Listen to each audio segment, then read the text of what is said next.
అందరికీ ప్రభువైన యేసుక్రీస్తు నామములో శుభాభివందనాలు. Welcome to voice of gospel. దేవుని కృపను బట్టి, దేవుని యొక్క వాక్యం ధ్యానం చేయడానికి దేవుడు ఇచ్చినటువంటి మంచి తరుణాన్ని బట్టి దేవాది దేవునికి నిండు వందనాలు తెలియజేస్తూ, ప్రియమైన వారులారా, భూమిని గురించినటువంటి ధ్యానము దేవుని యొక్క వాక్యం రాయబడుతూ ఉంది. భూమిని గురించి ధ్యానించిన అది నీకు బోధించును అంటున్నాడు దేవుడు. కనుక మరి ఆ భూమిని గురించినటువంటి విషయాలు, తద్వారా మనకు కలిగే బోధ ఏంటో, మనకు కలిగే ఆ జ్ఞానం ఏంటో, లేకపోతే దేవుడు మనకు బోధిస్తున్నటువంటి ఆ యొక్క బోధ ఏంటో భూమి ద్వారా అనేది ఈరోజు దేవుని యొక్క వాక్యంలోకి వెళ్ళి మనం నేర్చుకుందాం, తెలుసుకుందాం, ఆ ప్రకారంగా జీవించడానికి ప్రయత్నం చేద్దాం. చిన్న ప్రార్థన చేసుకుని వాక్యదానికి వెళ్దాం, ప్రార్థించుకుందాం. పరిశుద్ధుడైన మా కన్న తండ్రి, దయగల దేవ, నీ ఉన్నతమైన ప్రశస్తమైన నామాన్ని బట్టి వందనాలు, స్తుతులు, స్తోత్రం అయినా మరొక తరుణాన్ని మీరు మాకు అనుగ్రహించి, కన్న తండ్రి, భూమిని గురించిన ధ్యానము నీ వాక్యం సెలవిస్తుంది ప్రభువ. మేము దాని భూమిని గురించి ధ్యానం చేయడానికి కావాల్సినటువంటి మీ జ్ఞానాన్ని మీరు మాకు ప్రసాదించండి. మరి ముఖ్యంగా మీ పరిశుద్ధాత్మ సహాయం మెండుగా అనుగ్రహించండి ప్రభువా. చెబుతున్న నాకు నీ జ్ఞానంతో నింపి, అలాగే వింటున్న బిడ్డలకు వినగల చెవిని గ్రహించగల మనసును అనుగ్రహించి, విన్న వాక్యం దుష్టుపోకుండా మా హృదయంలో భద్రపరిచినైనా పదిలపరిచి నీరు కట్టి ఫలింపును దయచేయమని కోరుచు యేసుక్రీస్తు వారి పేరిట ఈ ప్రార్థనలు అడిగి వేడుకొనుచున్నాము కన్న తండ్రి, ఆమేన్. మంచిది ప్రియమైన వాళ్ళారా, దేవుని యొక్క వాక్యం చాలా శ్రేష్టమైనది. ఈ లోకంలో దేవుడు కలగజేసినటువంటి వస్తువులు గమనించినట్లయితే రోమపత్రిక 1వ అధ్యాయం 20వ వచనంలో దేవుడు మాట్లాడుతూ ఆయన అదృశ్య లక్షణాలు అనగా దేవుని యొక్క నిత్యశక్తి, దైవత్వము మనకు అర్థం కావాలంటే, దేవుని యొక్క గొప్పతనం మనకు తెలియాలంటే, వాక్యం లోతుల్లోకి వెళ్ళి దేవుని యొక్క ఉద్దేశాలు మనకు తెలియాలంటే దేవుని యొక్క వాక్యం రాయబడుతుంది కదా. రోమపత్రిక 1వ అధ్యాయం 20వ వచనంలో ఆయన అదృశ్య లక్షణములు అంటున్నాడు. గమనించినట్లయితే అంటే ఆయన దృశ్యమైన లక్షణాలు, అదృశ్యమైన లక్షణాలు ఉన్నాయి ప్రియమైన వాళ్ళ. దృశ్యమైన లక్షణాలు మనం చూడలేము, ఎందుకంటే దేవుణ్ణి మనం సరిగా ఈ నేత్రాలతో చూడలేము. ఎందుకంటే ఈ దేహము బలహీన ఘటం. అనగా ఒక మాటలో చెప్పాలంటే ఈ దేహానికి సర్టన్ లిమిటేషన్ మాత్రమే ఉంది. అంటే ఎక్కువ టెంపరేచర్ వచ్చినా ఈ దేహం తట్టుకోలేదు, ఎక్కువగా కూలింగ్ అయినా కూడా ఈ దేహం తట్టుకోలేదు కదా. మన బాడీ చూసారా, వేసవి కాలంలో వేడికి తట్టుకోలేము, చలికాలంలో చలికి తట్టుకోలేము, వర్షాకాలంలో వర్షానికి తట్టుకోలేము. అంటే సర్టన్ డెసిమల్ పాయింట్ చెవుకున్నట్లుగా, సర్టన్ లక్స్ పవర్ కంటికి ఉన్నట్లుగా, అంతకంటే మించి కనుక ఎక్స్పోజ్ అయితే ఈ దేహం తట్టుకోలేదు ప్రియమైన వాళ్ళ. కనుక దేవుడు ఆయన దృశ్యమైన లక్షణాలు మనము ఈ నేత్రాలతో కానీ ఈ దేహంతో కానీ చూడలేని పరిస్థితి. సో ఆ అదృశ్యుడైనటువంటి ఆ యొక్క దేవుణ్ణి, లేదా ఆ లోకంలో ఉన్న దేవుని మనం చూడాలంటే ఈ దేహానికి దేవుడిచ్చే ఆ మహిమను మనం ధరించుకోవాలి. మహిమ దేహం అంటాడు. ఆ మహిమ దేహంతో ఉన్నప్పుడు మాత్రమే సృష్టికర్త అయిన దేవుడిని మనం చూడగలుగుతాం ప్రియమైన వాళ్ళ. ఆ సృష్టికర్త అయిన దేవుని చూడడానికి, మహిమ దేహాన్ని పొందుకోవడానికి ఈ లోకంలో ఈ దేహాన్ని మనం సాధనంగా చేసుకొని మహిమ దేహాన్ని సంపాదించుకోవడానికి కావాల్సిన ప్రయాసం అంతా ఈ భూమి మీద మనం పడవలసిన వారంగా ఉన్నాం. దేవుడు నా మహాలోకానికి మనం వెళ్ళాలంటే మహిమ దేహం మనకు కావాలి. ఎలాగైతే ఈ స్పేస్ని దాటి ఆవలకు వెళ్ళాలంటే, భూమి మీద నుంచి మరొక గ్రహం మీదకి మనం వెళ్ళాలంటే స్పెషల్ స్పేస్ షూట్ తీసుకుంటాం. అది లేకపోతే ఏమవుతుందంటే మనం ఈ బాడీ, ఈ శరీరము ఈ ఆకాశము దాటిన తర్వాత, ఈ స్పేర్స్ ఏదైతే ఉన్నాయో ఈ స్పేర్స్ దాటిన తర్వాత ఈ దేహంకు సరైనటువంటి కండిషన్స్ ఉండకపోవడాన్ని బట్టి దేహము లేకపోతే ఏమంటారంటే దాన్ని ఒక దూది దిండులో నుంచి పిగిలించినప్పుడు, దూదిని అల్లినప్పుడు ఎలాగైతే ఇలా బయటకు వస్తూ ఉందో శరీరం అంతా కూడా తునాతునకలు అయిపోయే అవకాశం ఉంది స్పేస్లో, శూన్యంలో. కనుక మన దేహము మహిమ దేహాన్ని సంపాదించుకొని దేవుని దగ్గరికి వెళ్ళి మనం ఆయన చూడగలుగుతాం. కనుక దేవుడు ఏం చేస్తున్నాడంటే ఆయన అదృశ్య లక్షణాన్ని పెట్టాడు. ఆయన అంటే ఏంటో మనకు అర్థం కావాలంటే, దేవుడు ఎంత గొప్పవాడు, దేవుడి యొక్క ఉద్దేశం ఏంటి, ఆయన చిత్తం ఏంటి, ఆయన తలంపులు ఏంటి, ఆయన ప్రేమ ఏంటి, ఆయన ఎంత ఉన్నతమైన వాడు మనకు అర్థం కావాలంటే దేవుడు దృశ్యుడైనటువంటి దేవుని మనం చూడలేం. కాబట్టి ఆయన అదృశ్య లక్షణాన్ని కనుక చూడగలిగితే, అంటే ఫర్ ఎగ్జాంపుల్ చూడండి, సూర్యుని సరిగ్గా చూడలేం, కానీ ఆ సూర్యుని లేదా ఒక షాడో లాగా ఒక నీటి మీద కానీ లేకపోతే ఒక డిఫరెంట్ దాని మీద మనం అది ఒక ఇమాజినేషన్ మనము ఇండైరెక్ట్గా చూడగలుగుతాం ప్రేమ. అలాగే దేవుని యొక్క గొప్పతనాన్ని ఇండైరెక్ట్గా మనం ఎలా చూడాలి, ఇండైరెక్ట్గా చూస్తానికి మనకు అర్థం కాని పరిస్థితి. అలాగే డైరెక్ట్గా చూస్తే మనకు అర్థం కాదు ప్రేమ. అంత గొప్ప దేవుడు. ఉదాహరణకి దేవుడు ఏమై ఉన్నాడో మనకు అర్థం కావాలంటే అసలు దేవుడు ఎంతటి వాడుగా ఉన్నాడు, ఎంత లేకపోతే ఆకారం కలిగిన వాడుగా ఉన్నాడని నువ్వు ఆలోచించగలిగితే, ఫర్ ఎగ్జాంపుల్ దేవుడు ఇంత ఉన్నాడని మనం అనుకున్నట్లయితే, ఇంతని నీ కంటితో నువ్వు చూడగలుగుతున్నావు అంటే అర్థమైంది దేవునికి మించినటువంటి ఐ పవర్ నీకు ఉన్నట్టే. కానీ మన బుద్ధి కుశలతకి ఆయన జ్ఞానం అర్థం కాదు ప్రేమైన వల్ల. ఆయన జ్ఞానమే మనకు అర్థం కానప్పుడు ఆయన ఏమై ఉంటాడు, ఏమర్థమవుతుంది? కాబట్టి దేవుడు తను ఏమై ఉన్నాడో మనకు అర్థం కావడానికి ఆయన అదృశ్య లక్షణాన్ని సృష్టిలో పెట్టాడు. సృష్టిలో పెట్టి ఆ సృష్టిలో ఆయన కలగజేసిన జగత్ పునాది వేయబడక మునిపే ఏమైతే మనల్ని పుట్టించక ముందే ఏమైతే ఈ లోకంలో ఆయన కలగజేసినటువంటి ప్రతి వస్తువును కనుక మనం ఆలోచించినట్లయితే, అదే 20వ మాటలో మనం చూస్తున్నాము రోమపత్రిక. ఎందుకనగా దేవుని గురించి తెలియశక్యమైనది ఏదో అది వారి మధ్య విషదమై ఉన్నది, దేవుడు అది వారికి విషదపరచును. ఆయన అదృశ్య లక్షణములు అంటే ఆయన యొక్క గుణగణాలు, లక్షణాలు అదృశ్యంగా మనకి లోకంలో ఈ ప్రకృతిలో కనిపిస్తూ ఉంటాయి. ఆయన సృష్టించినటువంటి జగదుత్పత్తి మొదలుకొని సృష్టింపబడిన వస్తువులను మనం ఒక్కొక్కటిగా ఆలోచించినప్పుడు ఆయన యొక్క ఔన్నత్యము, ఆయన ఉద్దేశాలు, ఆయన యొక్క గొప్పతనం మనకు అర్థమవుతుంది ప్రియమైన వాళ్ళు. కనుక ఈరోజు మనం కనుక గమనించినట్లయితే యోబు గ్రంథానికి వెళ్ళి మనం చూసినట్లయితే భూమిని గురించి కొన్ని విషయాలు మీకు చెప్పాలని నేను ఆశపడుతున్నాను. యోబు గ్రంథము ఒక మాటలో చెప్పాలంటే జ్ఞాన గ్రంథం. వాస్తవానికి యోబు గారి శ్రమల గురించి మనం చూస్తుంటాం, కానీ ఆ శ్రమల గుండగా వెళుతున్నప్పుడు ఎంత జ్ఞానాన్ని దేవుడు పరిశుద్ధ గ్రంథంలో పొందుపరిచారో మనం చూడొచ్చు ప్రియమైన వాళ్ళు. సో అటువంటి ఉన్నతమైనటువంటి యొక్క వాక్యములు, జ్ఞానము మనకు బైబిల్లోనే దొరుకుతుంది ప్రియమైన వాళ్ళ. మాట మనం చూసినట్లయితే యోబు గ్రంథం 12వ అధ్యాయము మనం చూసినట్లయితే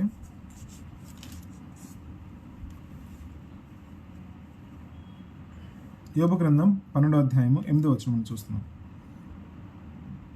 భూమిని గురించి ధ్యానించిన యెడల అది నీకు బోధించును అంటున్నాడు. అంటే భూమిని కనుక నువ్వు జాగ్రత్తగా పరిశీలించినట్లయితే, దేవుని ఆత్మ సహాయంతో నువ్వు దేవుని యొక్క ఉన్నతమైన ఆలోచన కోణంతో నువ్వు చూడగలిగితే దాని ఉద్దేశం నీకు అర్థమవుతుంది. ఉదాహరణకి మనము బస్సు మీద రాస్తారు, అత్యవసరమైన సమయంలో అద్దము పగలగొట్టి బయటకు ఎస్కేప్ అయిపోవచ్చు అని చెప్తూ ఉంటారు. అత్యవసరం అంటే ఏంటి? ఆ డ్రైవరు, ఆ బస్సు ఓనరు ఏ ఉద్దేశంతో అయితే రాయించాడో ఆ ఉద్దేశం నీకు అర్థమైందనుకో, అది అత్యవసరము, ఏ సమయంలో అద్దం పగలగొట్టాలో నీకు అర్థమైపోతుంది. అలాగే దేవుని యొక్క ఉద్దేశాల్లోనికి మనం వెళ్ళి ఆలోచించగలిగినట్లయితే, ఒక భూమిని నువ్వు ఆలోచించినట్లయితే, ఒక సముద్రాన్ని నువ్వు ఆలోచించినట్లయితే, ఒక మేఘాన్ని నువ్వు ఆలోచించినట్లయితే, ప్రేమైన వాళ్ళ చాలా ఉన్నతమైన దేవుని ఆలోచన మనకు అర్థమైపోతుంది. గతంలో మీకు మేఘం గురించి నేను చెప్పాను, ఎంతమంది జ్ఞాపకం ఉందో, మరి వాక్యాన్ని ఫాలో అవుతున్న వరకు బాగా అర్థమవుతుంది. మేఘాలు దేనికి సాదృశ్యంగా ఉన్నాయి? మేఘముల గురించి మనం ఏం నేర్చుకోవచ్చు? ఇదే యోబు గ్రంథంలో మనం చూడొచ్చు ప్రేమైన వాళ్ళు. జ్ఞానము చేత మేఘములను వివరించగలిగిన వాడు ఎవడు అంటాడు. ఏంటంట? ఎక్కడుందన్నమాట? యోబు గ్రంథంలో మనం చూడొచ్చు అన్నమాట. జ్ఞానము చేత మేఘములను వివరించగలవాడు ఎవడు అంటాడు దేవుడు. అంటే మేఘాలను గురించి వివరించాలంటే అసలు మేఘాలు ఎందుకు ఉన్నాయి, ఎందుకు ఇలా ఇక్కడి నుంచి అక్కడ పరిగెడుతున్నాయి, ఎందుకు మేఘాలు వైట్ కలర్లోనే ఉన్నాయి, ఎందుకు మబ్బులు అలా మనకు కనిపిస్తూ ఉన్నాయి, అవి సముద్రంలోకి వెళ్ళి మంచినీరు తీసుకొని వచ్చి ఎందుకు ఉప్పు నీటిని మంచినీటిగా మార్చి వర్షం ఏ ప్రాంతంలో అయితే అవసరం ఆ ప్రాంతం ఎందుకు కురుస్తుంది? ఈ ప్రక్రియ అంతా కూడా సాధారణంగా లోకంలో వాళ్ళు ఆలోచించగలరు, కానీ జ్ఞానం కలిగిన నీవు, దైవగ్రంథం కలిగిన నీవు, దైవగ్రంథం చేతిలో ఉన్న నీవు, దైవగ్రంథంలోని మాటలు కలిగిన నీవు జ్ఞానం చేత కనుక దేవుని వాక్యం చేత మేఘాలను కనుక జాగ్రత్తగా వివరించగలిగినట్లయితే ప్రియమైన వాళ్ళ దేవుని యొక్క ఉద్దేశాలు మనకు అర్థమవుతుంది. ఒక మాటలో చూద్దాం. యోబు గ్రంథం 38వ అధ్యాయము 37వ వచనం ఈ మాట చూడొచ్చు. ఏమని? జ్ఞానము చేత మేఘములను వివరింపగలిగిన వాడు ఎవడు అంటున్నాడు. అంటే మేఘాల గురించి నీకు బాగా అర్థం కావాలంటే ఏం కావాలి? జ్ఞానం కావాలి. జ్ఞానం ఎక్కడ దొరుకును? పరిశుద్ధ గ్రంథంలో దొరుకుతుంది. లోకంలోని జ్ఞానము, పరిశుద్ధ గ్రంథంలో జ్ఞానం చాలా వ్యత్యాసం ఉంటుంది. ఇది పైనుండి వచ్చిన జ్ఞానం, మొట్టమొదట పవిత్రమైనది, పరిశుద్ధమైనది, నిష్కలంకమైనది, స్వచ్ఛమైనది ప్రేమైన వాళ్ళు. కానీ ఈ లోక జ్ఞానము కుళ్ళు, కుతంత్రాలతో నిండి ఉన్నది ప్రేమైన వాళ్ళ. పైనుండి వచ్చే జ్ఞానము కరివేపాకుగా మనం ఆలోచించినట్లయితే, ఒక ఎగ్జాంపుల్, ఈ లోకం నుంచి వచ్చిన జ్ఞానం కుర్కురేతో సమానం. కుర్కురే వల్ల బెనిఫిట్ ఉందా? కరివేపాకు వల్ల బెనిఫిట్ ఉందా? సహజ గుణాలు, సహజ లక్షణాలు కరివేపాకు ద్వారా శరీరానికి ఎంత ప్రయోజనాలు, కానీ అదే కాతో స్టార్ట్ అయిన కుర్కురేలు మాత్రం అవి తింటూ ఉంటే పిల్లలకి హెల్త్ ఇష్యూస్ వస్తూ ఉంటాయి. అంటే నీ జ్ఞానానికి, ఈ లోక జ్ఞానానికి, మన జ్ఞానానికి, దేవుని జ్ఞానానికి అంత వ్యత్యాసం ఉంటుంది. చూడండి, కరివేపాకులో ఉన్న ఆ సహజత్వం చూడండి, ఆ ఆకులను నలిపినప్పుడు అందులో వచ్చే ఆ యొక్క స్మెల్ చూడండి, ఎంత న్యాచురల్గా కనిపిస్తూ ఉంటుంది. దేవుని జ్ఞానం ఎంత గొప్పదో మనకు అర్థమవుతుంది. జ్ఞానము చేత మేఘములను వివరింపగలవాడు, క్షమించండి, జ్ఞానము చేత మేఘములను వివరింపగలవాడు ఎవడు అంటున్నాడు. అంటే నీకేం కావాలి? జ్ఞానాన్ని, మేఘాల గురించి వివరించాలంటే, ఎక్స్ప్లెయిన్ చేయాలంటే జ్ఞానం కావాలి. ఆ వాక్యంలో, దేవుని వాక్యంలో జ్ఞానం ఉన్నది. ఒకసారి జ్ఞానంతో అండగా ఒక మాట చెప్పాలంటే, బైబుల్ బేస్తో, bible according to bible according to బైబిల్లో కనుక మేఘాలు మనం చూడగలిగినట్లయితే మేఘాలు మనకు బోధిస్తూ ఉన్నాయి. మేఘాలు మనం ఏం చేయాలో గుర్తు చేస్తూ ఉన్నాయి. మేఘాలు మనం ఎలా ఉండాలో మనకి చెప్తా ఉన్నాయి. ప్రేమైన వాళ్ళు, మేఘాలు ఎలాగైతే తెల్లనిగా కనిపిస్తూ ఉన్నాయో నేను కూడా అంత తెల్లని పరిశుద్ధులుగా కనిపించాలి. సూర్యుని వెలుగులో మేఘాలు ఎంత అంటే వెండి పర్వతాల్లాగా కనిపిస్తూ ఉంటాయి. ఆ మేఘాలకు సూర్యుని కిరణాలకు దగదగ మెరిసిపోతాయి. నీతి సూర్యుడైన యేసుక్రీస్తు వారి కిరణాలు నీ మీద పడినప్పుడు నీవు కూడా అలా దూదిపించేలాగా తెల్లని మెత్తని వాడిగా మారాలి. మెత్తని హృదయం అనే పలక మీద ఆయన రాస్తానంటున్నాడు. మేఘాలు ఎలాగైతే సముద్రంలోని నీటిని ఉప్పు నీటిని మంచినీటిగా మార్చి ఏ ప్రాంతంలో అవసరమో ఆ ప్రాంతంలో వర్షిస్తున్నట్టుగా మనమందరం కూడా ఆ మేఘాలకు సాదృశ్యంగా ఉన్న బైబిల్ చెప్తా ఉంది. హెబ్రీ పత్రిక 12వ అధ్యాయం మీరు చూడొచ్చు. ఇంత గొప్ప సాక్షి సమూహము మేఘం వల్లే ఆవరించి ఉండటం మనం చూస్తూ ఉన్నామని చెప్తున్నాడు పౌలు గారు. అంటే ఈ సాక్షి సమూహాలు భక్తులు, విశ్వాసులు ఎవరైతే 11వ అధ్యాయంలో చెప్పబడిన హెబ్రీ పత్రికలో రాయబడిన భక్తులందరూ కూడా ఒక మేఘం అలాగా ఆవరించారట మన చుట్టూ. సో ఈ మేఘాల ద్వారా మనం అంటే దానికి ఏమర్థమవుతుందంటే భక్తుల జీవితాలు, భక్తులు మేఘాలకు సాదృశ్యంగా ఉన్నారు. మేఘాలు ఏం చేసినాయి, భక్తులు ఏం చేశారో మనం కనుక సరిపోల్చుకున్నట్లయితే ఉప్పు నీటిలో నుంచి మంచినీటిని మార్చి ఏ ప్రాంతానికి అవసరమో ఆ ప్రాంతానికి వర్షపు జల్లులు కురిచినట్టుగా మనం కూడా ఈ సముద్రం లాంటి బైబిల్ గ్రంథంలో నుంచి వాక్యాన్ని తీసుకొని అన్వయించుకొని మన సరిగా అర్థం చేసుకొని ఏ ప్రాంత ప్రజలకు అవసరమో, ఏ భాష ప్రజలకు అవసరమో ఆ భాషకు తగ్గట్టుగా, ఆ ప్రాంతానికి తగ్గట్టుగా ఆ బైబిల్లో ఉన్న జ్ఞానాన్ని ఆ ప్రాంతాల మీద వర్షింపాలి, వర్షపు జల్లులు కురిపించాలి. ఎండిపోయిన భూమిని తడపడానికి మేఘాలు ఎలాగైతే ప్రయోజనకరంగా ఉన్నాయో, ఎండిపోయిన పాడైపోయిన మూడుబారిన మానవ జీవితాలను చిగురింప చేయడానికి మేఘాలలాగా ఈరోజు మనం పనిచేయాలి. ప్రేమైన వాళ్ళ మేఘాలు ఎక్కడ కూడా క్షణం కూడా కుదుటగా కూర్చున్నట్టుగా లేదు ప్రేమైన వాళ్ళ. అందుకే దేవుని యొక్క వాక్యం రాయబడుతుంది, దేవుని కుమారులకు విశ్రాంతి నిలిచి ఉన్నది అంటాడు. ఎవరైతే నిజంగా దేవుని పిల్లలు అనుకుంటున్నారో మనకు విశ్రాంతి అనేది లేదు ప్రేమైన వాళ్ళు. అందుకే మేఘాలు ఎప్పుడు ఒక చోట స్టాండ్ బై ఉండవు, రెడీగా ఉంటాయి ప్రేమైన వాళ్ళు. ఏంటో రెడీ, ఎందుకు రెడీగా ఉన్నాయి అని అడిగితే నేను రెడీగా ఉన్నాను, మీరు రెడీగా ఉన్నారా అని అడుగుతుంది మేఘం. నేను సిద్ధంగా ఉన్నాను, ప్రభు రాగానే ఆల్రెడీ బైక్ స్టార్ట్ చేసి ఉన్నది ప్రేమైన, బండి స్టార్ట్ చేసింది ప్రేమైన వాళ్ళ. సో స్టార్టింగ్ కండిషన్లో ఉంది, మేఘం రెడీగా ఉంది. ప్రభు ఎప్పుడు వస్తాడు అప్పుడు దూసుకొని వెళ్ళిపోతుంది మధ్యాకాశంలోకి ప్రేమైన వాళ్ళు. మరి ఆ మేఘం ఎక్కే శక్తి నీకు ఉండాలంటే మేఘంలాగా నువ్వు పని చేయాలి, మేఘంలాగా ప్రవర్తించాలి, మేఘంలాగా నువ్వు పని చేసి జ్ఞానం కలిగే వాడిగా ఉండాలని మేఘాల ద్వారా మనకు అర్థమవుతుంది ప్రేమైన వాళ్ళ. కొన్ని మేఘాలు బైబిల్ గ్రంథంలో మనం చూడవచ్చు. కారు మేఘాలు అంటాడు, దట్టమైన మేఘాలు అంటే అందులో ఏముంటుంది, వాటర్ ఉంటుంది, కంటెంట్ ఉంటుంది. ఈరోజు ఒక కంటెంట్ కలిగిన క్రైస్తవుడుగాను ఉన్నావా? కొన్ని మేఘాలు మీరు చూడవచ్చు బైబిల్ గ్రంథం. నిర్జల మేఘం అంటాడు. నిర్జల మేఘం అంటే జలము లేని మేఘం. అంటే మేఘాలు పైకి కనిపిస్తూ ఉంటాయి కానీ అందులో నీళ్ళు ఉండవు. చూడండి, కొన్నిసార్లు వర్షం కుంభపోతుగా పడుతుందని అనుకుంటాం కానీ ఆ మేఘాలు చూడంగానే మనకు అర్థమైపోయింది ఏంటి, ఈ పడే వర్షం కాదులే, ఇది పోయే వర్షం అని. అంటే ఒక మేఘాన్ని చూడంగానే అది వర్షించగలదా లేకపోతే ఆ ప్రాంతాన్ని తడపగలదా ఎలాగైతే చెప్పగలుగుతున్నామో, ఒక క్రైస్తవుడిగా నన్ను చూసినప్పుడు నీలో అలా ఆ కంటెంట్ చూస్తారు ప్రజలు. నీలో నిజంగా సబ్జెక్ట్ ఉందా, జ్ఞానం ఉన్నదా, దేవుని వాక్యం ఉందా, వాక్యానుసారంగా జీవించే ఆ యొక్క తలాంతులు నీలో ఉన్నాయా లేదా, మన మాట తీరుని బట్టి, మన ప్రవర్తన బట్టి, మన హావభావాలను బట్టి ఈ లోకం గుర్తించగలదు ప్రేమైన వాళ్ళ. మరి కంటెంట్ కలిగిన క్రైస్తవులుగా ఉండగలుగుతున్నావా? జ్ఞానం నేర్చుకోకుండా ఏదో సాదాసీదాగా నామకార్థమైన భక్తి జీవితాన్ని జీవిస్తున్నావా? దేవుడు అలా ఉండడానికి వీల్లేదంటున్నాడు ప్రేమైన. జ్ఞానం కలిగి ఉండాలి. ఆ జ్ఞానంతో మేఘాలను వివరించాలి. ఆ భూమిని గురించి నువ్వు ధ్యానం చేసినట్లా అది నీకు బోధించును అంటున్నాడు ప్రేమైన వాళ్ళ. ఇంకా నేర్చుకోవాలి, తెలుసుకోవాలి, చాలా సబ్జెక్ట్ ఉంది ప్రేమైన వాళ్ళ. ఎంతో విస్తారమైన గని పరిశుద్ధ గ్రంథంలో పొందుపరిచాడు. దాన్ని తవ్వి లోతులోకి వెళ్ళి దాన్ని తీసుకొని ప్రేమైన వాళ్ళ దాన్ని యూటిలైజ్ చేసుకోవాలి. లోహాలు, విలువైన లోహాలు భూగర్భంలో ఉంటే ప్రయోజనం ఏంటి? భూగర్భ లోతుల్లోనికి వెళ్ళి ఆ విలువైన లోహాలను బయటికి తీసి మనకు అనుకూలమైన రీతిలో వాడుకోవడానికి జ్ఞానం ఉపయోగించి, ఎలాగైతే బంగారాన్ని మట్టిలోంచి తీసి, ప్రేమైన వెండిని తీసి, ఇనుమును తీసి, అనేకమైనటువంటి ఎలిమెంట్స్ని మట్టిలోంచి తీసి వాటిని కరిగించి ఫిల్టర్ చేసి మనకు అనుకూలమైన రీతిలో తెచ్చుకొని మనం అనుకూలంగా వాటిని మలుచుకొని మనం ఎలాగైతే మన డైలీ రొటీన్ లైఫ్లో మనం వాటిని వాడుతున్నామో, జ్ఞానాన్ని కూడా మనం అలా తవ్వి తీసుకొని వాటిని మనం ఆస్వాదించి, భుజించి, వాటిని మనం జీర్ణించుకొని అనేకులకు చక్కని జ్ఞానాన్ని చెప్పే కంటెంట్ కలిగిన క్రైస్తవులకు ఈ రోజున ఉండాలి. అది మేఘాల గురించి నీకు చెప్తా ఉన్నాడు దేవుడు. మేఘాల గురించి జ్ఞానం చేస్తే, మేఘాల గురించి ఆలోచిస్తూ ఉంటే, జ్ఞానం చేత మేఘాలను అంటే ఒకసారి బైబిల్ని మేఘాన్ని పక్కన పెట్టి చూస్తూ ఉంటే ఎంత జ్ఞానం ఇస్తున్నాడు దేవుడు మేఘాల ద్వారా. మరి మేఘాలను బట్టి ఒక బోధ వస్తూ ఉంది, మరి నిన్ను బట్టి బోధ కలుగుతుందా? యుగాంతమందున్న మనకు దృష్టాంతంగా పరిశుద్ధ గ్రంథంలో భక్తుల జీవితాల గురించి రాయించాట. దేని కొరకు తెలుసా? మనకు బోధ కలగడానికి, బుద్ధి కలగడానికి అంటున్నాడు ప్రేమైన వాళ్ళు. మరి ఈరోజు నన్ను లోకంలో ఇంకా సమాజ మధ్యలో ఉంచాలంటే మన ద్వారా ఈ ప్రపంచానికి బోధ రావాలి. బుద్ధి రావాలి, ప్రేమైన లెసన్స్ తెలియాలి. క్రైస్తవుల ద్వారా, లేకపోతే క్రీస్తును నమ్మిన బిడ్డల ద్వారా, క్రీస్తు విశ్వాసుల ద్వారా, క్రీస్తుని శిష్యులుగా ఉన్నటువంటి మన ద్వారా ఈ ప్రపంచం జ్ఞానం తెలుసుకోవాలి, బోధపడాలి, వాటికి బోధింపబడాలి. ఏమై ఉన్నదో, ఎట్టి పరిస్థితుల్లో వారు ఉన్నారో, ఏ స్థితిలో ఉన్నారో వారికి బోధపడాలంటే మనం జ్ఞానవంతులుగా ఉండాలి, ప్రేమైన వాళ్ళు. కనుక ఈరోజు దీని యొక్క వాక్యంలోకి వెళ్ళి, మన లోతుల్లోకి వెళ్ళి భూమిని గురించి మనం ధ్యానం చేసినట్లయితే, బైబిల్ గ్రంథం 12వ అధ్యాయం యోబు గ్రంథం 8వ వచనం అంటున్నాడు కదా, భూమిని గురించి ధ్యానం చేసినట్లా అది నీకు బోధించును అంటున్నాడు, ప్రేమైన వాళ్ళు.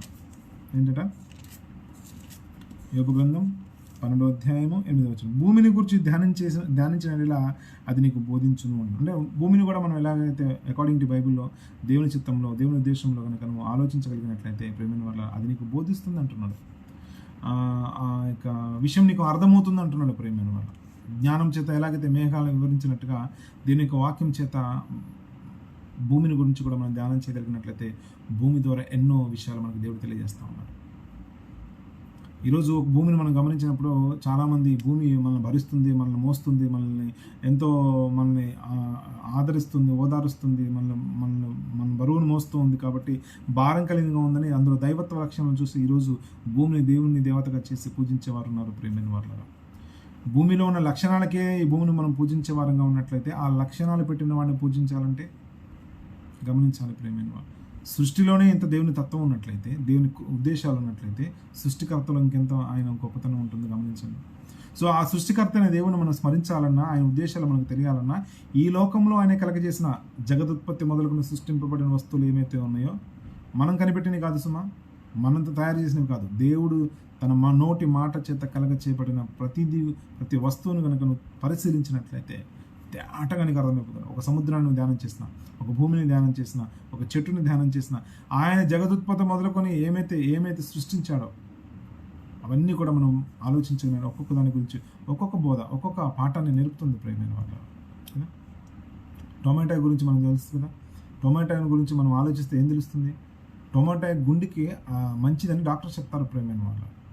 టొమాటో అనే ఒక ఫ్రూట్ వల్ల గుండెకి మంచిది, అందుకే గుండె షేప్లో మనకు కనిపిస్తూ ఉంటుంది. అంటే ఏమంటారంటే దాన్ని ఏమంటారు, ఆ నేచర్ అనేది చూపిస్తూ ఉంటుంది. ఫర్ ఎగ్జాంపుల్ క్యారెట్ కనుక మీరు కట్ చేస్తే ఎలా ఉంటుంది, కంటి యొక్క రెటినా ఈ ఐ షేప్ మనకు కనిపిస్తూ ఉంటుంది. చిక్కుడు గింజలు కనుక మనం చూసినట్లయితే ఏం చేస్తూ ఉంది, కిడ్నీస్ మనకు చూపిస్తూ ఉంది. అంటే ఒక ప్రకృతిలో ఉన్నటువంటి ఒక్కొక్క పదార్థము మానవ శరీరంలో ఉన్నటువంటి ఒక్కొక్క అవయవాన్ని ఎలాగైతే సూచిస్తూ ఉందో, క్రీస్తు శరీరంలోని అవయవాలుగా ఉన్న మీరందరూ కూడా ప్రభువును చూపించేవారుగా ఉండాలి. ఒక టొమాటో తింటే గుండెకి ఎంత మంచిగా ఉంటుందో, ఒక క్రైస్తవుడి మాటలు ఉంటే వారి హృదయాలకు అంత మంచిదిగా ఉండాలి. ఒక క్రైస్తవుడు గుండెకు మందుగా ఉండాలి, ఒక క్రైస్తవుడు కిడ్నీకి మందుగా ఉండాలి, ఒక క్రైస్తవుడు కన్నుకు వైద్యుడిగా ఉండాలి, ప్రేమైన వాడు.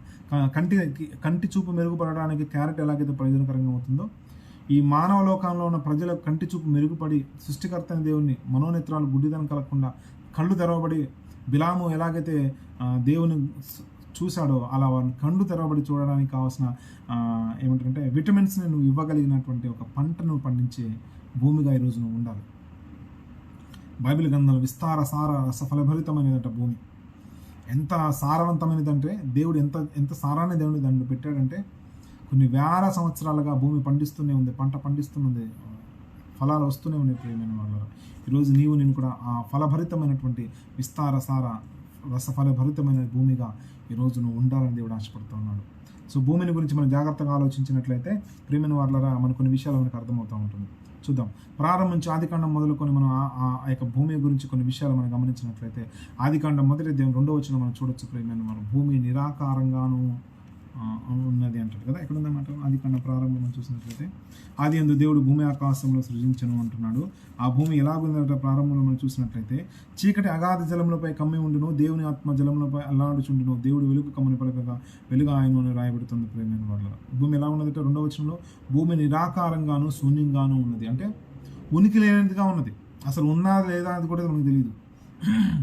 ఎప్పుడైతే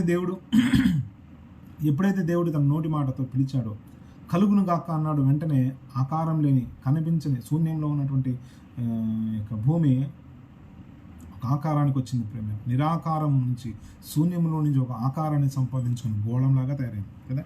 భూగోళము అంటున్నాం, గుంటని గోళంగా తయారైంది. అంటే ఆకారం లేనిది దేవుని మాట చేత ఆకారంలోనికి వచ్చి శూన్యంలో ఉన్నదాన్ని వెలుగులోనికి ఎలాగైతే దేవుని మాట చెప్పని వచ్చిందో, ఈరోజు నిన్ను కూడా అటువంటి భూమిగాను ఉండాలి. నిజంగా మన జీవితం నిజమే. యేసు ప్రభువుని ఎరగక ముందు, దేవుని యొక్క జ్ఞానము స్వార్థ మనకు అందక ముందు మనం కూడా ఒక ఆకారం లేనివారం, ఒక గురి గమ్యం లేనివారం, ఒక ఏం చెప్పాలంటే ఒక ఆబ్జెక్టివ్ కానీ, ఒక స్కోప్ కానీ, లేకపోతే ఒక ఏమంటారు దాన్ని, ఒక డెస్టినేషన్ కానీ, ఒక గురి కానీ, గమ్యం కానీ మనకు లేదు. కానీ పౌలు గారు ఏమంటారు, ఇప్పుడు మన గురి ఎద్దకే పరిగెడుచున్నాం, మునుపు మన గురి లేని వారంగా ఉన్నాం. ఏమిటి నీ ప్రత్యక్షత, ఏమిటి నీ నిరీక్షణ అనేది ప్రభు అయిన యేసుక్రీస్తు వారు రాబోతున్నారు, ఆయన రాకడికి ఎదురు చూస్తే, ఆయన రాకడికి ఎత్తబడే గుంపులోనూ ఉండాలని ఒక నిరీక్షణ ఈరోజు మనకున్నది. కానీ ఒకప్పుడు ఉన్నదా మనకి? క్రీస్తుని ఎరగక ముందు, స్వార్థ తెలియక ముందు, దేవునిలోనికి రాకముందు గురి గమ్యం లేని గాలికి చెదరగొట్టు పొట్టు వలె, గాలిపటం దారం తెగిలిన గాలిపటం వలె అటు ఇటు వెళ్ళిపోయేవారు కాదు. కానీ ఈరోజు మనకు ఒక నిర్దేశత ఉన్నది, ఒక క్రమం ఉన్నది. ప్రేమ ఎక్కడ పడితే అక్కడ ఉంటామా? సండే వస్తే ఎక్కడ ఉంటాం? మనం చర్చ్లో, దేవుని సన్నిధిలో ఉంటాం. అంటే మనకు ఒక సరైన క్రమం ఉంటుంది. ప్రేమైన వాళ్ళ క్రమానుసారంగా భూమి ఎలా తిరుగుతుంది తెలుసా? క్రమంగా తిరుగుతుంది. ఒక్కసారి క్రమంగా తిరుగుతూ భూమి తన చుట్టూ తాను తిరుగుతూ సూర్యుని చుట్టూ తిరుగుతుంది. ఆ కక్షలో కనుక కొంచెం కూడా క్రమం తప్పిందనుకో ఏమవుతుంది? మొత్తం ప్రకృతి వైపరీత్యాలు వస్తూ ఉంది. భూమి మీద జీవజాలం అంతా కూడా స్తంభించిపోయే అవకాశం ఉంది. తెలుసు కదా మీకు, సూర్యుని చుట్టూ భూమి ఒక సర్టెన్ యాంగిల్లో, సర్టెన్ డిస్టెన్స్లో తిరుగుతూ ఉంది. ఆ డిస్టెన్స్లో సూర్యునికి కాస్త భూమి దగ్గర అయిందంటే ఏమవుతుందో తెలుసా?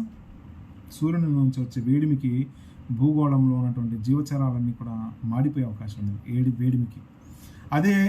అదే కక్షలో నుంచి కొంచెం వెనక్కి కనుక భూమి వెళ్ళగలిగితే ఏమవుతుందో తెలుసా? మొత్తం భూమి అంతా ఫ్రీజ్ అయిపోతుంది.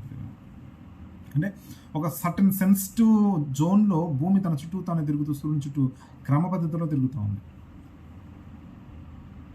అలా నీవు కూడా ఒక క్రమంగా ఉండాలి, క్రమ పద్ధతిలో. సూర్యుని చుట్టూ ఎలాగైతే భూమి ప్రదక్షిణ చేస్తున్నట్టుగా నీతి సూర్యుడైన యేసుక్రీస్తు వారిని కలిగి దేవుని సన్నిధిని, దేవుని సహవాసాన్ని, దేవుని యొక్క ఉన్నతమైనటువంటి కృపలను వర్ధిల్లుతూ ఆయన నీకు నియమించిన కక్షలను తిరగాలని దేవుడు ఆశపడుతున్నాడు. అది క్రమ పద్ధతిగా క్రమంగా మనము ఆకారం లేని మనం ఆకారాలు ధరించుకొని అసలు ఒక గుర్తింపే లేని మనకి ఈరోజు గుర్తింపు. ప్రేమ ఒకప్పుడు కనీసం మా ఎదుటి ఇంటి వారితో కూడా మాట్లాడలేని నేను ఈరోజు కొన్ని వందల మంది ఎదుట ఈ లైవ్లో వచ్చి వాక్యం చెప్తున్నానంటే మరి నేను ఒకప్పుడు శూన్యంగా ఉన్నాను. ఈరోజు నేను ఒక ఆకారాన్ని సంపాదించుకున్నాను క్రీస్తుని బట్టి. ప్రేమ ఒకరోజు నేను నిరాకారంగా ఉన్నాను, నా జీవితానికి ఒక గురి గమ్యం లేదు. కానీ ఈరోజు నాకు ఒక గురి ఉన్నది. ఆ గురి ఎద్దుకు మేము పరిగెడటానికి ప్రయత్నం చేస్తూ ఉన్నాం. ఇందులో భాగంగా ఎన్నో ఆటుపోట్లు, ఎన్నో అవరోధాలు, ఎన్నో ఇబ్బందులు అయినా సరే అధిగమించుకొని దేవుడు మనకు నిర్ణయించిన కక్షలో మనం నిరంతరం తిరిగే వారంగా ఉన్నాం. ఏ రోజైనా భూమి ఆగినట్టుగా మనం చూస్తాము ప్రేమైన వాళ్ళారా? భూమి ఆగిందంటే ప్రపంచం స్తంభించిపోద్ది. ప్రేమైన వాళ్ళు ఈరోజు నువ్వు ఆగా ఉంటే క్రైస్తవునికి విశ్రాంతి నిలిచి ఉన్నది, రెస్ట్ తీసుకోవడానికి వీల్లేదు, పరిగెట్టాల్సిందే, తిరగాల్సిందే. సూర్యుని చుట్టూ తిరిగినట్టుగా దేవుని కొరకు ఈ లోకమంతా భూదిగాంతముల వరకు మనం ఆయనకు సాక్షులుగా తిరగాల్సిందే. ప్రేమైన వాళ్ళు దేవుడు నీకు అనుగ్రహించిన, నీకు అనుమతించిన, నీ పొలిమేరలు ఎక్కడి వరకు నిర్ణయించాడు ఆ పొలిమేరల వరకు నువ్వు వెళ్ళి క్రీస్తు ప్రభు వారి గురించి ప్రకటించవలసిన వారిగా ఉన్నావు. చూడండి ప్రేమైన వాళ్ళ, ఆది కాండం మొదటి అధ్యాయం మనం ముందుకు వెళ్తాము. 10వ వచనం మనం గమనించినట్లయితే భూమిని గురించి దేవుని కొన్ని విషయాలు మనం చూసి ఈరోజు వాక్యాన్ని ముగించుకుందాం. ప్రేమైన వాళ్ళ చూద్దాం ఎక్కడ ఉందో మాట. 10వ మాట, దేవుడు 9వ వచనం నుంచి చూద్దాం. దేవుడు ఆకాశం క్రింద ఉన్న జలంలో ఒక చోటనే కూర్చబడి ఆరని నెల కనబడనుగా కాని పలకగా ఆ ప్రకారం ఆయను. దేవుడు ఆరని నెలకు భూమి అని పేరు పెట్టును. ప్రేమైన నిజంగా మనకు ఒక గుర్తింపు లేదు ఒకప్పుడు కదా, గుర్తింపు లేని వారుగా ఉన్నాం, కేర్ ఆఫ్ అడ్రస్ లేని వారుగా. ఈరోజు మనం క్రైస్తవులు అని చెప్పుకోవడానికి ఒక స్పెషల్ ఐడెంటిటీ దేవుడు మనకి ఇస్తున్నాడు. ప్రేమైన వారు ఎవడైతే క్రీస్తును ధరించి ఉన్నాడో వాడు క్రైస్తవులుగా పిలువబడుతున్నాడు. ప్రేమైన వాళ్ళ భూమి కనబడను కాక ఈరోజు మనం అందరి ముందు కనబడగలుగుతున్నాం. ప్రేమ సజీవుల గుంపులో ఇంకా మనం ఉండగలుగుతున్నాం అంటే కేవలం దేవుని కృప. అటువంటి భూమిగాను ఉండగలుగుతున్నావా? ప్రభు అడుగుతున్నాడు. ప్రేమైన వాళ్ళ ప్రభు అడుగుతున్నాడు. ఆది కాండం మొదటి అధ్యాయం 10వ వచనంలో మనం చూస్తూ ఉన్నాము. ఆకారం లేని భూమికి, శూన్యం లేని భూమికి దేవుడు ఆకారాన్ని ఇస్తున్నాడు. ఆ భూమికి పేరు పెడుతున్నాడు భూమి అని. ఆరిన నేలకు ఆయన భూమి అని పేరు పెట్టాడు కదా. చనిపోయిన లాజరును పేరు పెట్టి పిలిచాడు. లాజరు బయటకు రమ్మని పిలిచాడు. ఆయనకి ఎంత గుర్తింపు వచ్చింది అంటే యేసు ప్రభు వారిని మాత్రమే కాకుండా లాజరుని బట్టి అనేకులు యేసు ప్రభు వారిని ఎందుకు విశ్వాసం ఉంచారట.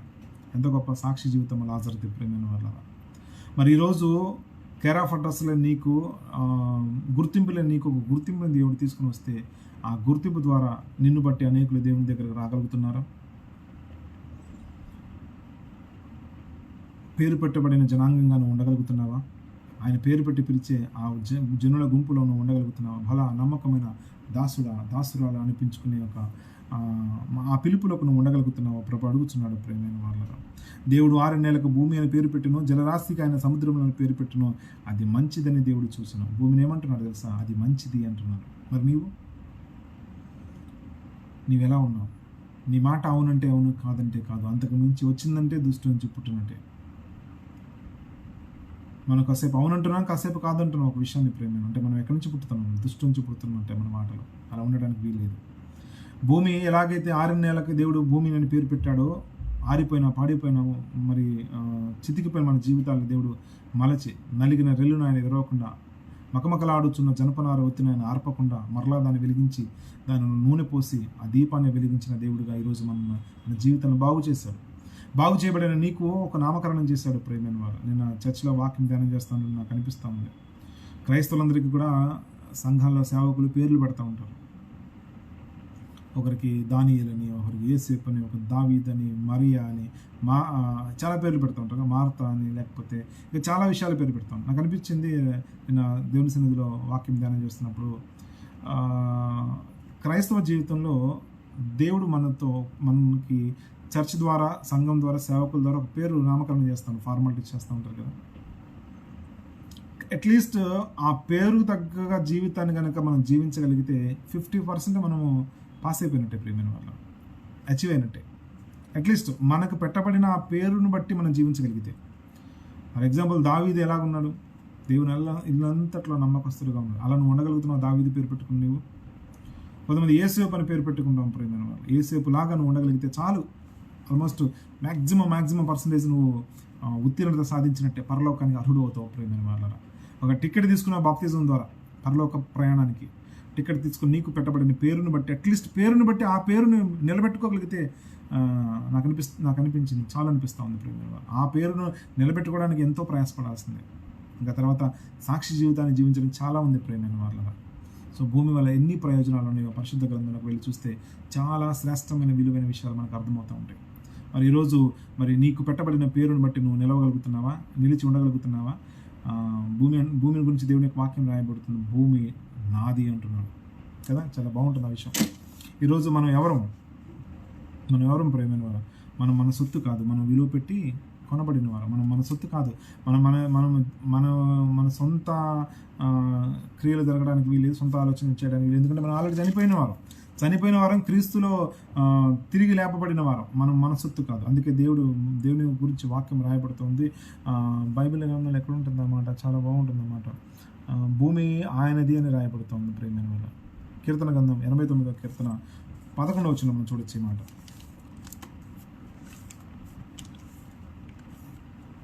89వ కీర్తన 11వ వచనం మనం గమనించినట్లయితే, ఆకాశము నీదే, భూమి నీదే, లోకము దాని సంపూర్ణత నీవే స్థాపించితివి అనండి. భూమి ఎవరిదంట? ఆయిందే అంట ప్రియమైన వారు. భూమి ఆయిందట. అందుకే చూడండి, లేవియాకాండం 25వ అధ్యాయం 23వ వచనం కూడా మాట చూడొచ్చు. లేవియాకాండము 25వ అధ్యాయము 23వ వచనం చూడండి. 25వ అధ్యాయం 23వ వచనం. భూమిని శాశ్వత విక్రయం చేయకూడదు అంటే పర్మనెంట్గా ఎవరికి రాసేయడానికి వీల్లేదు. ఎందుకని అదే అంటున్నాడు ఇక్కడ, భూమిని శాశ్వత విక్రయం చేయకూడదు, ఆ భూమి నాదే, మీరు నా యొద్ద కాపురం ఉన్న పరదేశులు, మీ స్వాస్థ్యమైన ప్రతి ఫలము మరలా విడిపింపబడినట్లుగా దాన్ని అమ్ముకొనవాలని అంటున్నాడు. సో ఎంత గొప్ప విషయం. భూమి నాదిరా బాబు. మీరు మీ పేర్లు పెట్టుకుంటూ ఉంటారు, మీ వీధి పేర్లు మీ పేర్లుగా ఉంటాయి, మీ ఇంటి పేరు మీదగా బంగ్లాల పేర్లు మీద అన్నీ రాస్తూ ఉంటాం కదా. మీరు ఎన్నన్నా పెట్టుకోండి, మీరు ఈ లోకానికి వస్తూ ఉంటారు, పోతూ ఉంటారు. సరిగ్గా ఆలోచించండి. నీ వాక్యం ఉంటున్న మనం ఇప్పుడు నిలబడుతున్న స్థలంలో కానీ, నువ్వు వాక్యం ఉంటున్నటువంటి నువ్వు ఉన్నటువంటి ఆ గృహంలో కానీ, నువ్వు నిలబడిన స్థలంలో కానీ ఒక 100 years బ్యాక్ లేదా ఒక 70 years బ్యాక్ ఆ స్థలంలో ఎవరున్నారు? ఈరోజు ఇది నాది అని కొనుక్కున్న స్థలంలో ఒకప్పుడు ఎవరున్నారు ప్రేమైన వాళ్ళ? దేవుడు అంటున్నాడు కదా, మీరు అందరూ కూడా యాత్రికులే, వస్తూ ఉంటారు, పోతూ ఉంటారు. నెక్స్ట్ మన జనరేషన్, మన పూర్వీకులు, మన పితరులు ఉన్నారు. మా తాతగారు ఉన్న స్థలంలో ఇప్పుడు మా నాన్నగారు ఉన్నారు, మా నాన్నగారు ఉన్న స్థలంలో నేను ఉన్నాను, నా తర్వాత నా పిల్లలు ఉంటారు. అంటే మనం అందరం కూడా ఏంటి, తరముల వెంబడి మనం తిరిగి వెళ్ళవలసిన వారంగా ఉన్నాం. అందుకే దేవుడు అంటున్నాడు కదా, భూమిని శాశ్వత విక్రయం చేయకూడదు, ఎందుకంటే ఆ భూమి నాది, ఆ భూమి నాదే అంటున్నాడు ప్రియమైన. నాదే, నాకు దీర్ఘమిస్తే నాకు ఏత్వమిస్తే దే నాదే అంటే ఇది ఎవరిది కాదని అర్థం. అంటే ఆయన సొత్తు ఈ భూమి. మరి నీవు ఆయన సొత్తుగా ఉన్నావా? భూమిని గురించి ధ్యానించినట్లా అది నీకు బోధిస్తుంది అంటున్నాడు ప్రేమైన వాళ్ళ. ఈ భూమి మీద ఎంతమంది వచ్చిపోయినా కూడా ఫైనల్గా భూమి అయింది అంట. మరి ఈ లోకంలో ఎన్ని ఆలోచనలు నీ లోనికి వచ్చినా ఫైనల్గా అల్టిమేట్గా నువ్వు ఎవరికి సొత్తు? ఆయన సొత్తే. ఆయన సొత్తైన ప్రజలుగా, పేరు పట్టిన జనాంగంగా కదా, చీకటిలో నుండి ఆశ్చర్యకరమైన తన వెలుగులోని పిలిచిన వాడిని గుణాతిశయంలో పరిశ్రమ చేయడం నిమిత్తం ఏర్పరచబడిన రాజులేని యాజక సమూహం ప్రేమైన వాళ్ళ. మనం విలువ పెట్టి కొనబడిన వారం ప్రేమైన వాళ్ళ. ఆ కొనబడిన మనలో ఆయన ఉద్దేశాలు నెరవేర్చబడుతున్నాయా? భూమిని గూర్చి ధ్యానం చేసినట్లా అది నీకు బోధిస్తుంది అంటున్నాడు. ధ్యానం చేద్దామా? మరిన్ని విషయాలు దేవుడు మనకు చెప్పడానికి చాలా సిద్ధంగా ఉన్నాడు ప్రేమైన వాళ్ళ. చూడండి, ఎందుకంటే భూమిని గురించి కొన్ని విషయాలు చెప్పి నేను ఈరోజు వాక్యాన్ని ముగిస్తాను. 47వ కీర్తనలకు మనం వెళ్ళి చూసినట్లయితే మరొక మాట ఇక్కడ చూడొచ్చు, చాలా బాగుంటుంది మాటలు. 47వ కీర్తన మనం చూసినట్లయితే ఇంకా ఏడో వచనం మనం చూసినట్లయితే 7వ మాట ఏముంటుంది తెలుసా? దేవుడు సర్వభూమికి రాజే ఉన్నాడు ప్రేమైన. సర్వభూమి అంటే తెలంగాణ, ఆంధ్ర, అమెరికా, ఆస్ట్రేలియా ఏం కాదు. 6 నెల ఎంత దూరం అయితే ఉందో అంత దూరం ఉన్న 6 నెలలంతా కూడా ఆయనదే. సర్వభూమికి అంటున్నాడు ప్రేమైన. సర్వభూమి అంటే కొంచెం కూడా ఇంకా ఎవరికి రాసి ఇవ్వడానికి వీల్లేదు. ఇది నాది అనుకున్నవాడు అందరూ కూడా కాలగర్భంలో కలిసిపోయారు. నెక్స్ట్ వాడు వచ్చి అంటున్నాడు ఇది నాది అని. వాడు వెళ్ళిపోతాడు, మరొకటి వస్తాడు, వాడు ఇది నాది నాది నాది అనుకున్నారు. మీది కాదురా నాయన, అది నాదే అంటున్నాడు దేవుడు. ఎంత గొప్ప దేవుడు! ఆ సత్యం ఎవరికి అర్థమవుతుంది ప్రేమైన వాళ్ళ? జ్ఞానంతో ఆలోచించినప్పుడు, జ్ఞానం బ్రెయిన్లో పెట్టుకొని ఆలోచిస్తే దేవుని ఉద్దేశాలు మనకు అర్థమవుతాయి. భూమిని గురించి ధ్యానం చేసిన దానికి బోధిస్తుంది. భూమి ఎలాగైతే నిలిచి ఉంటుందో ఆయన వచ్చేంత వరకు, ప్రభు రాకడ వచ్చేంత వరకు కూడా భూమి ఎలాగైతే నిలిచి ఉంటుందో, మరి ప్రభు వచ్చినప్పుడు నువ్వు నిలబడే గుంపులో నువ్వు ఉండగలుగుతున్నావా? జీవించుచున్నావని పేరు ఉన్నది కానీ నీవు మృతుడివి అన్నట్లుగా చచ్చిపోయిన గుంపులో ఉన్నావా, సజీవుల గుంపులో ఉన్నావా? దేవుడు అడుగుతూ ఉన్నాడు ప్రేమైన వాళ్ళు. ఆకారం లేని నీకు ఆకారాన్ని తీసుకొని వచ్చాడు, గుర్తింపులో నీకు శూన్యంలోనే నీకు సృష్టిలోకి వెలుగులోనికి తీసుకొచ్చాడు ప్రేమైన. నిన్ను ఏలుటకు, నీకు కాలగమనాలు తెలుపుటకు సూర్యుని చంద్రుని ఇచ్చినట్టుగా నీ భక్తి జీవితంలో యేసుక్రీస్తు ప్రభువాన్ని పరిశుద్ధాత్ముని దేవుడు నీకు అందించాడు.